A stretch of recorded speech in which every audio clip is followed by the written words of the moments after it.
ফেসবুকে কাজ করতে এসে অনেক কিছু অভিজ্ঞতা হলো।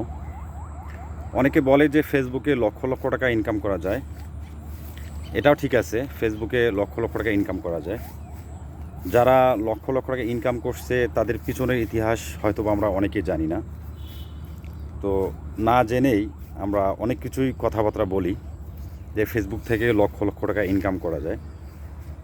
তো যারা ভালো কিছু করছে তাদের পিছনের ইতিহাস আপনি খুঁজে দেখবেন, তাদের পিছনের গল্পগুলো অনেক বড়, যেগুলো আমরা জানি না। না জেনে কিন্তু এই ধরনের কথাগুলো আমরা বলি। তা আসলে মূল কথা হচ্ছে, পেজে কাজ করেন বা প্রোফাইলে কাজ করেন, আপনাকে কিছু ফেসবুকের গাইডলাইন মানতে হবে। যদি আপনি গাইডলাইনগুলো না মেনে চলতে পারেন তাহলে আপনি এখান থেকে সফলতা পাবেন না। এখন বলতে পারেন যে ভাই গাইডলাইনগুলো কী কী? গাইডলাইনগুলো হচ্ছে অনেক। এখানে যদি আমি সংজ্ঞা নিয়ে বলতে যাই হয়তোবা ভিডিওটা অনেক বড় হয়ে যাবে। তো আমি ভিডিওটা বড় করতে চাচ্ছি না।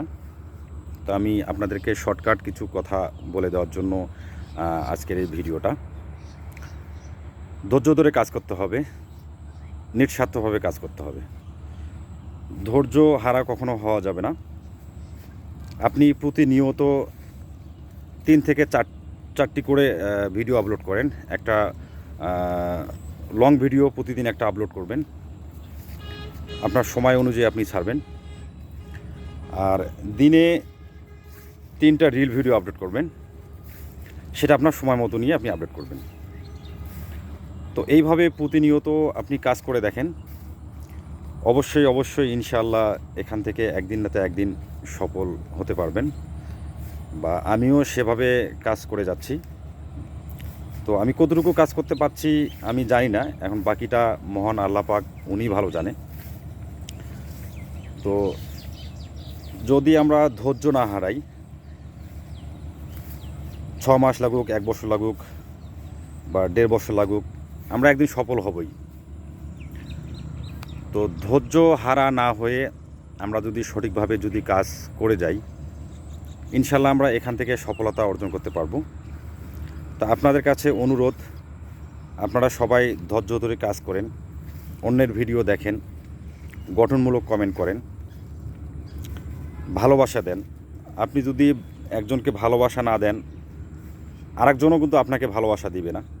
এটাই চিরন্তন বাস্তব। তো ফেসবুক হচ্ছে ভালোবাসার জায়গা। আপনি যত পারবেন ভালোবাসা দিবেন, তাহলে দেখবেন আপনার দিন যাবে, ফলোয়ার বাড়বে, আপনার লাইক কমেন্ট বেড়ে যাবে, সব দিক দিয়ে আপনার বেড়ে যাবে। তো আমি জানি না আমি কতটুকু আপনাদের বোঝাইতে পেরেছি। তো আমি এতটুকু আপনাদেরকে যদি বোঝাইতে পারি, আপনাদের ইনশাল্লাহ কাজে আসবে। আর আমার জন্য আপনারা দোয়া করবেন, আমি যাতে ধৈর্য সহকারে ফেসবুকে কাজ করতে পারি। সবার জন্য শুভকামনা রইল। আসসালামু আলাইকুম।